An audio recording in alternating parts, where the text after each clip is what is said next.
Okay, so I had a lot of people asking about dramaturgy and panopticon, so separately and how they're related. So dramaturgy is a theory about social interaction by Goffman, and he argues in terms of theater or theatrics that we are all individuals who are playing a role, and we have different areas of life, or different behaviors that are dictated by front stage or backstage. So front stage is not necessarily a physical space, but when we are giving our performance.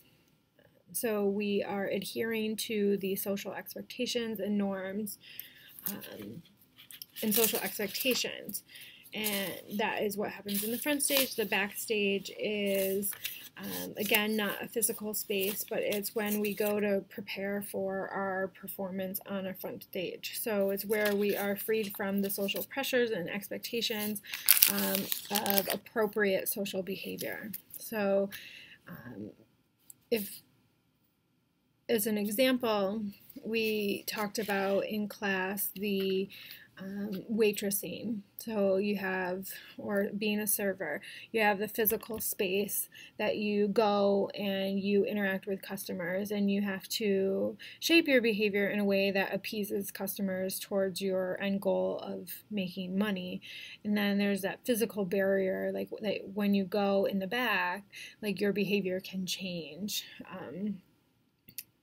And Goffman argues that we don't have just one self or two selves. We have multiple selves, and that we put forth the impression that would be most advantageous to us at the time. So you probably experienced that when you come talk to me, you talk to me differently than you would go and talk to your friend. You don't curse at me, you use respectful terms, things like that. So dramaturgy is a theory of interaction, and it's about impressions, like how can we dictate other people's behaviors and thoughts about us and toward us through our own actions. And that gets at the looking glass theory. So how do we develop identity based on the interactions with other people? Looking glass theory would suggest that based on how you perceive other people's reactions to your behavior shapes how you think about yourself. So in the reading, they gave a good example of public speaking. You could feel like you're doing a horrible job when you're speaking in front of a large group, but then after you're done, if people come up and congratulate you and tell you that you did a really great job, because you perceive that they enjoyed it or that they liked it, you will feel better about your public speaking skills. So the usefulness of other people's reactions for our own perception about ourselves. So we perceive what other people think about us, and it in turn shapes our self-identity. So that is looking glass self, which is part of the theory of dramaturgy. And we had talked about dramaturgy, and then we transitioned to talking about panopticon. So that is the theory, part of the theory of discipline from Foucault. So he talked about instrumental discipline and moral discipline. And instrumental discipline is, panopticon is related to instrumental discipline in that it relies on outside sources to police the behaviors of people or to control the population. So if we are not able to create people who adhere to certain behaviors or patterns of behaviors solely because of a moral belief about that,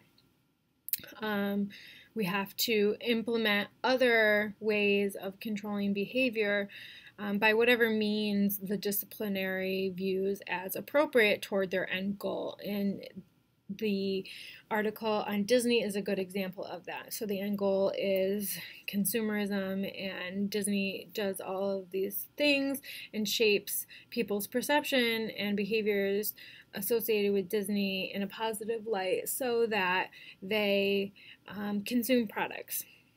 So modern day example of panopticon would be Disney World, instrumental control. Some other examples that I gave was the song about Santa. He sees you when you're sleeping, he knows when you're awake, as a way to control children's behaviors. Parents can tell their kids that Santa is watching, or Santa knows everything that you do and you don't want to be on the naughty list for fear of losing your presents.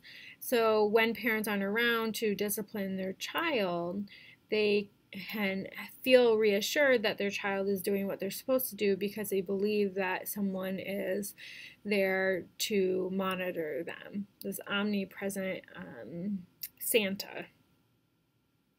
So we related front stage, backstage to panopticon because panopticon is the idea of omnipresent surveillance as a control mechanism.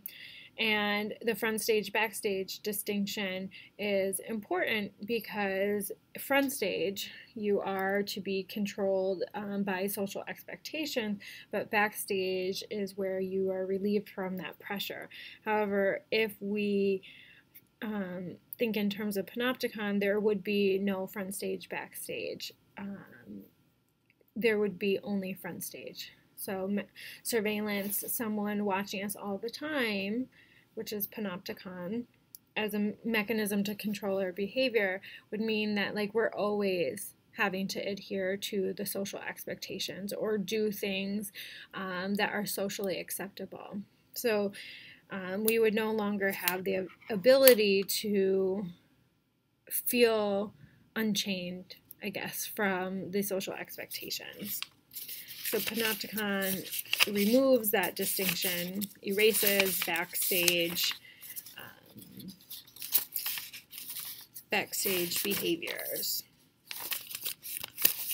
Okay, so I think that is all that there is about panopticon in dramaturgy.